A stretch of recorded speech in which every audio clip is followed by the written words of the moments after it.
नमस्कार मित्रांनो, तुमच्या सगळ्यांचं स्वागत आहे आपल्या या आजच्या व्हिडिओमध्ये. आजचा व्हिडिओ नेमकं बनवायचं कारण म्हणजे काय, तर माझं बँक अकाउंट झालं आहे फ्रीज. आता ते फ्रीज का झालं, कशामुळे झालं हेच एक्सप्लेन करायला हा व्हिडिओ बनवला आहे आणि त्या सगळ्या चुका तुमच्याकडून पण नाही व्हायला पाहिजे, म्हणून मी या व्हिडिओमध्ये त्या सर्व गोष्टी तुम्हाला सांगायला हा व्हिडिओ बनवतो.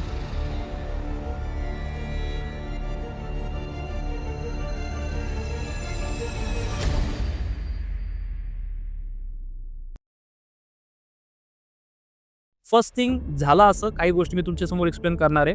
फर्स्ट थिंग तर ज्यावेळेस आपण कधीही ट्रेड केल्यानंतर जे काही आपण प्रॉफिट काढतो या आपण आपली प्रिन्सिपल ज्यावेळेस एखाद्या कोणत्याही फॉरेक्सच्या ब्रोकरकडून ज्यावेळेस आपण विड्रॉल घेतो, तर विड्रॉल घेतल्यानंतर आपल्याकडे मल्टिपल ऑप्शन्स असतात. त्याच्यामधले मेजर जे आपण 2 ऑप्शन वापरतो, एक म्हणजे बँक अकाउंट ट्रान्सफरचं आणि दुसरं म्हणजे आपण काय करतो, त्याला USD डायरेक्टली विड्रॉल घेतो. आता त्याच्यामध्ये बरेच जण काही सेंट्रलाइज डिसेंट्रलाइज प्लॅटफॉर्मवरती विड्रॉल घेतात. त्यासाठी आपण बऱ्याचदा ERC20, BIP20 या ERC20 याच्यावरती आपण काय करतो, विड्रॉल घेण्याचा प्रयत्न करतो. तर झालं असं की एका प्लॅटफॉर्मवरती मी ज्यावेळेस ERC20नी ज्यावेळेस विड्रॉल घेतले, ते विड्रॉल घेतल्यानंतर मला जे काही USDT होते ते विथिन काही मिनिटामध्ये रिसीव्ह झाले. देन मला वाटलं की मला याची ॲक्च्युली आयनरमध्ये गरज आहे, रुपीजमध्ये गरज आहे आणि त्यासाठी मी त्यांचं जे काही वेगळे त्यांच्यामध्ये सेलिंगसाठी जे काही मेथड्स आहेत त्याच्यामध्ये आपण डायरेक्टली विड्रॉल करू शकतो. मला दुसरं कुणालाही पाठवता येऊ शकतात.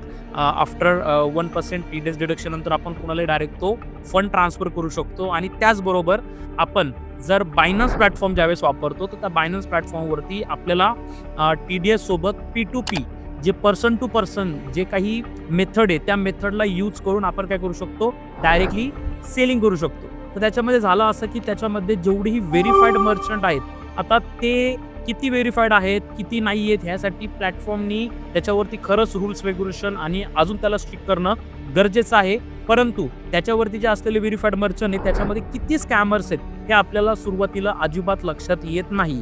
आता ह्या गोष्टी माझ्याही लक्षात नव्हत्या आल्या आणि त्याच्यामध्ये मी एका स्कॅमर्सला USDT सेल करून त्यांच्याकडून काही अमाऊंट ही मी वैयक्तिक माझ्या अकाउंटला घेण्याचा प्रयत्न केला. त्याच्यामध्ये काही अमाऊंट होती की ज्या अमाऊंटला मी जिथे ज्यावेळेस ट्रान्सफर केली त्यांना USDT ज्यावेळेस मी सांगितलं की मला सेल करायचं आहे, तर त्यांनी मला एक प्राइसिंग दिली. त्या प्राइसिंगवरती मी तिथे USDT सेल करायला ऑप्शन सिलेक्ट केलं आणि त्यांनी त्यासाठी माझं जे काही बँक अकाउंट आहे त्या बँक अकाउंटची तिथे मला डिटेल्स भरायला सांगितली आणि ते डिटेल्स मी त्याच्यावरती फिलअप केल्यानंतर काही वेळामध्ये माझ्या अकाउंटला तो फंड देखील आला. पण देन फंड आल्यानंतर मला लक्षात आलं की 2-3 दिवसानंतर माझं अकाउंट डायरेक्टली बँकेने लीन आणि डेबिट फ्रीज करून टाकलं. आता प्रॉब्लेम असा झाला की मला ती गोष्ट कळण्या अगोदरच ऑलमोस्ट मला मेल रिसीव्ह झाला होता, बँकेकडून कॉल्स आले होते. देन मी माझे जे काही अकाउंटवरचे पैसे ते वापरू शकत नव्हतो. तेव्हा माझ्या लक्षात आलं की सर्रास असा जो काही प्रॉब्लेम आहे, जे अकाउंट फ्रीजचं जे काही सध्याला चॅलेंज आहे, ते पूर्ण इंडियामध्ये बऱ्याच लोकांना फेस करावं लागतंय. त्याच रिगार्डिंग मी सोशल मीडियावरती भरपूर लोकांचे व्हिडिओज बघितले की ज्याच्यामध्ये सेम प्रॉब्लेम बऱ्याच लोकांना फेस करावा लागला. मग आता याच्यामध्ये माझं सगळ्यांना पहिली गोष्ट सांगणे, याच्यामध्ये काय घडतं ते जरा नीट समजून घ्या की एक्झॅक्टली तिथं होतं कसं. तर बरेच असे स्कॅमर्स अवेलेबल आहेत त्या प्लॅटफॉर्मवरती की जिथं ते तुमच्याकडून डॉलर्स तर घेतात.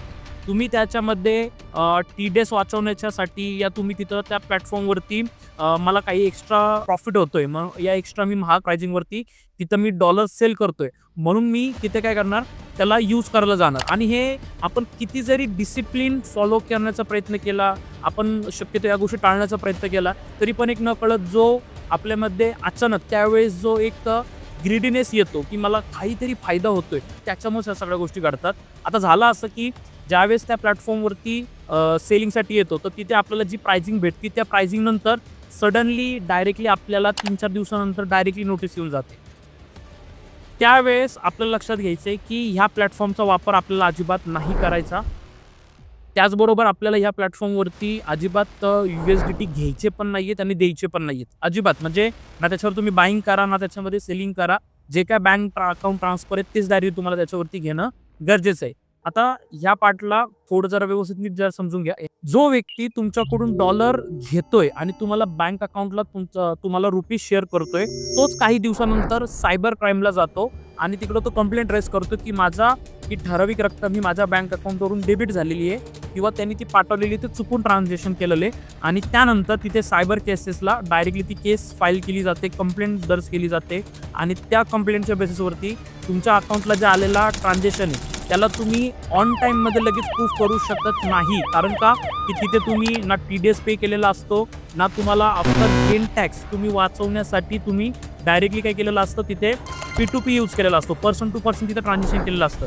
आणि तो व्यक्ती डायरेक्टली तिथे कंप्लेंट रेज करतो की ह्या व्यक्तीने माझ्या अकाउंटवरून डायरेक्टली हा फंड चुकून ट्रान्झॅक्शन झालंय, या माझ्या अकाउंटला स्कॅम झालाय, या माझ्यासोबत काही फ्रॉड झालाय. त्याच्यामुळे त्याला ती कंप्लेंट भेटून जाते, कंप्लेंट दर्ज होऊन जाते आणि तुमचं अकाउंट होऊन जातं डायरेक्टली फ्री.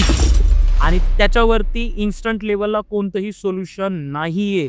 त्यामुळे तुम्ही तिथे एक्सप्लेन काय करणार, एक्सप्लेनेशनला अगेन ज्या कोणत्या सायबर क्राईमकडे ते ज्या लोकेशनला झालं असेल, मग ते वेगळ्या जिल्ह्यामध्ये वेगळ्या राज्यामध्ये देखील असू शकतं, तिकडेच तुम्हाला जाऊन त्याचं सोल्युशन भेटू शकतं.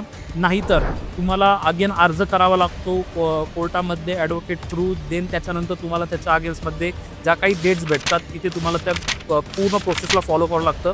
परंतु ह्या पूर्ण ड्युरेशनमध्ये तुमचं जे बँक अकाउंट हे पूर्णपणे तुम्ही फ्रीज असल्यामुळे, डेबिट फ्रीज असल्यामुळे, लीन असल्यामुळे तुम्हाला ते वापरता येत नाही. त्याच्यामुळे तुम्हाला ही गोष्ट अवॉइड करायची आहे की ज्याच्यामध्ये तुम्ही USDTचे ट्रान्झॅक्शन अजिबात करायचे नाही आहेत.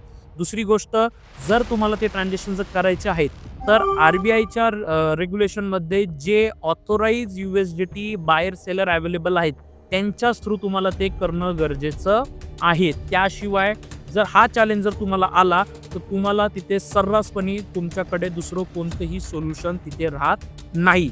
माझ्यासोबत झालेली आहे ही गोष्ट आणि तुमच्यासोबत ही गोष्ट घडू द्यायची नाही आहे, म्हणून हा व्हिडिओ बनवलेला आहे. जर तुमच्यासोबत पण अशाच जर गोष्टी घडल्या असतील तर तुम्ही मला या कमेंट बॉक्समध्ये त्यावेळेसची जे काही तुमची झाल्यासोबतचा जो काही इन्सिडन्स आहे तो तुम्ही त्याच्यामध्ये सांगू शकताय. या तुम्ही मला वैयक्तिकरित्या कॉन्टॅक्ट देखील करू शकताय, जेणेकरून मी त्याच्यावरती सोल्युशनसाठी काय प्रोसेस केलेली हे मी तुम्हाला डायरेक्टली सांगू शकतो किंवा तुम्हाला मी तिथे गाईड पण करू शकतो. Thank you so much.